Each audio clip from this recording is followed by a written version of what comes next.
Smith had been alive today, he would be proud for a number of reasons. One, that the mare he trained, Armis, could produce such a top-line performer as Armalight. Two, that his son Brent had successfully trained a New Zealand and Auckland Cup winner. And three, that he had initiated a family involvement which may culminate in Armalight winning the Interdominion Pacers Championship. Howie Smith was a top trainer. He died in 1974, and 5 years later his son trained his first winner, Armalight, on Boxing Day 1979 at Westport. When we spoke to Brent Smith in early 1980, it was clear he'd built up a close association with his 3-year-old filly. Oh yeah, well, she's the only horse I've got, and I've had her since she was a little wee fluffy thing, about just after she was weaned, about 5 months old, and I've had something to do with her every day ever since. You can't help but get close to them. And then when they start winning races for you, 46,000 in the bank in 4 months, if you don't get close to them, there's something wrong with you, isn't there? I'm sure that the money aspect has been, you know, a welcome addition, but all the same, it must have been a great feeling for you to have seen her go through so well. Oh, it was really, you know, for a starter, when the money was going in the bank, it was all great, you know, fantastic. Crikey, we could see the house here and a bit better house there and that, but after a while the money doesn't really mean anything. You know, it takes on secondary importance to the fact that you see it racing and you know everybody's looking at your horse and they think your horse is that good. And it's nice to know. I like everybody to look at her and say she's the best, not for me, but just so that they look at her and say she is the best, because she is the best. But what does the future hold for Armalight and Brent Smith? Well, the long-term plans are for her to have a nice green paddock outside, a beautiful range slider door, me sitting on the patio on a Sunday with a jug of beer, and Carol with a couple of little fellas there, and a couple of little wee babies chasing Armalight around. I think that'd be a nice long-term plan. But as far as next year's racing, if she comes through this season all right, next year I wouldn't race her against the cup horses or anything like that. I would aim her at possibly the Standardbred Breeders' Stakes and races like that. There's quite a few of them throughout the country, and the Messenger and 4-year-old championship races. But, oh, I have a bit of a grunt off there. Oh, isn't that good, isn't it? We all do that, no? But I wouldn't over-race her. And, you know, if the first time she ever showed any signs of any stress or anything like that, she'll go straight to the stud. She's obviously too valuable to, you know. The mares in this family have all, it's always the mares that seem to breed on the best, and that right back to her great-granddad. They've all won 6, 7, 8 races. So you've got to look after her. I think she's worth looking after, isn't she? Are you enjoying having this filly? Oh yeah, fantastic. It is, yes. It's a tremendous worry at times, you know.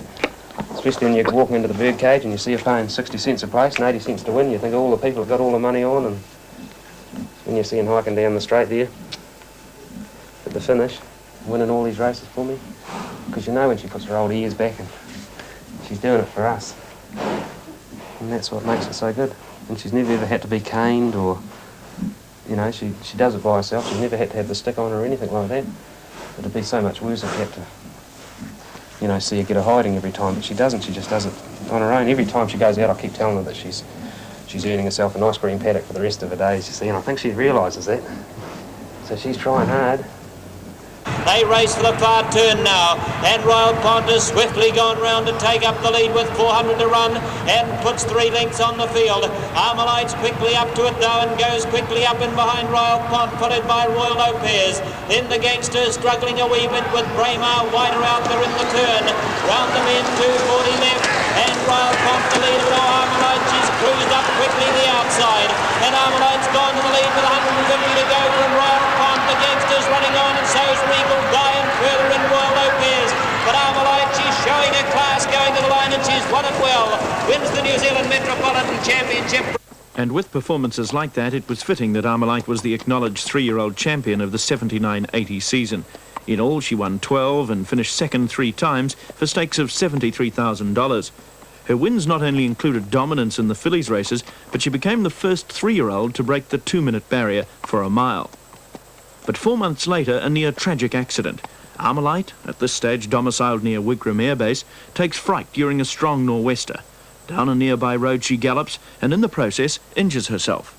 At first, the injury looks serious, but quick action by local vet Bill Bishop, and any doubts about her future allayed. Brent Smith picks up the story in October of 1980. Well, ever since the accident happened, I've been just putting this wound paste on. It's stuff that I got from the vet, and it actually forms a crust over the top of the wound, and it dries hard, and it just keeps all the stuff out of it, but it also lets the air get in it. And yeah, look, I think it heals better with the wound out, or less. It actually heals better, I think, with the bandage and not being on it. We had to have a bandage on it for 2 or 3 weeks to stop any infection getting in it, but the vet advised me that as soon as we could let the air get at it, it's the best. And this stuff's quite remarkable, really. It goes on in a paste and it dries hard and it forms a crack in it. It lets the air in, but it also keeps it nice and clean. As you can see, she's nearly back to being completely sound again. I think in another couple of weeks she'll be walking perfectly sound. I'll probably give her another month after that, and then I'll bring her back very, very slowly and just jog her through most of the summer. And I'll plan to have her racing probably about February sometime. But I certainly won't race her, you know, before I think she's really ready. Ready she may have been, but patience was the policy her trainer applied. Her first start as a 5-year-old came in October 1981, nearly 18 months after her last race as a 3-year-old. And surely it was expecting too much for her to win the New Zealand Cup at her second run-in. The 1981 Cup, it's led down the straight the first time by Watbro with Armalight left in the breeze on the outside. Bonnie's chance, she's got to be into a beautiful trail on the inside, and Glen Moria over on the outer. It was followed then by Idlemight moving up alongside of Trio with El Regal just in behind the bunch. About 3 lengths to hands down. Gamalite on the inside and moving through on the rail, followed by John Tudor. And a steady pace in the Cup as they go for the showground bend, 2,200 metres to run. And Watbro is the leader. Watbro leading them into the back from Bonnie's Chance, and Armalight's out facing the breeze on the outside. Trio rated 4th on the inside, and Glen Moria well placed. El Regal back on the inside, then Idlemight. Hands down and Gamalite together. John Tudor 2 lengths away in the 10-horse field, moving into the back. Just over 2,000 metres left to run. It's only a very steady pace, and they race their way down the back with Watbro a length and a half in front of Bonnie's Chance. A neck to Armalite, the outside. Trio down on the rails with Glen Moria alongside of it, followed by Idlemight and El Regal tucked on the fence, and hands down third from last, Gamalite a neck away, and John Tudor is 2 lengths away at the tail end of the field. At the 1800 they go, and Watbro is the leader. Armalite the outside, and Bonnie's Chance nicely held together getting the trail. Glen Moria beautifully positioned over on the outside, and Trio half a length away the rail. Idlemight gets right into the back of Glen Moria. El Regal back on the inside there at the halfway mark. Hands down last year's winner still for 2 behind it. Gamalite is 1 and John Tudor the other. They race their way round the bend into the straight now with just on 1450 metres left to run. And Watbro the leader. Alec Milne have a cautious look over his shoulder just to see where the rest of them are, and Armalight's up on his wheel. Bonnie's Chance is getting a splendid trail and racing well within herself. Is followed by Glen Moria. Trio 3 back along the inside, and Idlemight on her outer, followed by El Regal easing off the rail. Hands down is going to be 3 wide, I think, as they approach the bend. They were followed by Gamalite and John Tudor getting right into the back of Hands Down. They really bunch up now, and the fireworks will start in a minute. With about 1,100 left to run, Watbro's the leader. It's Watbro from Armalight is followed then on the inside by Bonnie's Chance. Glen Moria, Hands Down is going up 3 wide. John Tudor's going around them, is going to be caught 4 wide around Idlemight, El Regal, and Trio, and Gamalite's only 4 lengths from the leader, but sitting last at the 800. They race down the back now, and Bob Negus takes Armalite to a neck lead over Watbro being niggled at. They were followed by Hands Down, and Glen Moria spearing through in the middle. They were followed by Bonnie's Chance. Gamalite's going to be very wide, 5 wide around John Tudor. Idlemite's in amongst them too, and Trio's gone back to last, and little Armalite, she slipped the field. She's away by 4 lengths now from Glen Moria. Watbro can do no better. Hands Down's being urged along now to go after the leader, and Armalite, she slipped away by 5 lengths. Coming to the home turn with 300 to go. It's Armalite 3/5 lengths in front, followed by Glen Moria. Hands Down, can he do it today? Peter Jones is urging him along, then Idlemight, and further out to Gamalite. 200 left to go, and Armalite 6 lengths clear of the field. They couldn't get her, I don't think. Hands Down's coming after them, then Glen Moria, Gamalite, and Bonnie's Chance is angled wide of the track, but it's all Armalite. Down towards the line, the New Zealand Cup, and Bob Negus, first drive in the Cup, has won it by 8 or 9 lengths. That was a pretty convincing win in the New Zealand Cup, but after that free-for-all success, and then I think leading up towards another race around Christmas time, you decided to retire her. What was the background to this? She pulled up very distressed in a workout about a week before the Standardbred Breeders' race. Nobody seemed to know exactly what was wrong with her. There were a fair few theories flying about. She was a very, very sick horse for a couple of days. At the same time, I had an offer from Australia to go over there for the Miracle Mile. I was getting phone calls from here, there and everywhere, and in the finish it got the better of me, so I just retired officially. About a fortnight after that, she was bucking and kicking around the paddock, so I just sort of slowly started bringing her back into work, and we went on from there. Following on to that, she came up and lined up again in the New Zealand Cup with, again, that limited preparation, and she ran second on that occasion to Bonnie's Chance. What were your feelings about that New Zealand Cup? Did it disappoint you? Oh no, phenomenal run. She was, nowhere near as well in herself, I don't think, as the year before. It was probably a better run to run second that year than it was the year before. She was that well when she did win it that, she was just above herself. But the year she ran second, it was a great run, very gutsy run.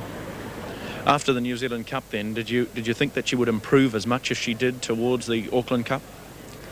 Well, I really thought I was very lucky to get her to the New Zealand Cup meeting, actually. I raced through that. She went very good. She ran second in the free-for-all again. I got her ready for the racing at Christmas time. She'd improved even further. She still couldn't beat Bonnie's Chance, but she went well enough to warrant a trip up here, I thought, and so we pressed on. In the 1-1 now is Calm Flight and hands down around the outside. They're followed by Trojan, Melton, Monarch, followed by John Tudor, Armalight, T-Pookie, expects Julia's Chance. Bonnie's Chance, the favourite. She's well back and getting the backwash. Then Ben and El Regale at the rear. They're 900 metres out and Derek Jones takes hands down to the lead.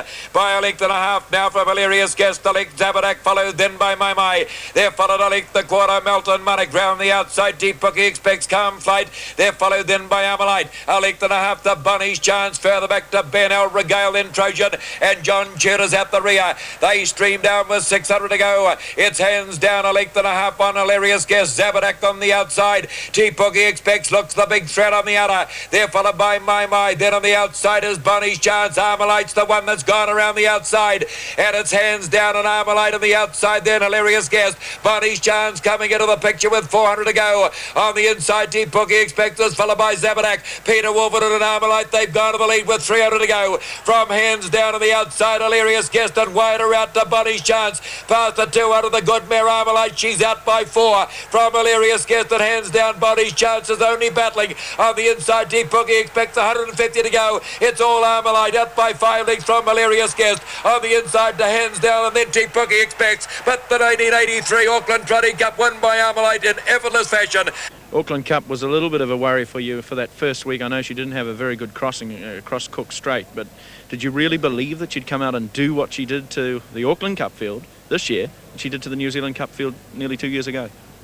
Oh, well, I think we all know how good she is when she is dead right, and sure, we had a few worries. She didn't travel that well up here. She didn't eat for a week or two, but once she'd settled in and she got eating and everything, actually it was probably a blessing in disguise because she probably lost a wee bit of condition. Everybody tells me I've always got her too big, but once she came right and she started eating, she perked up. Well, it was always on the card she can do that.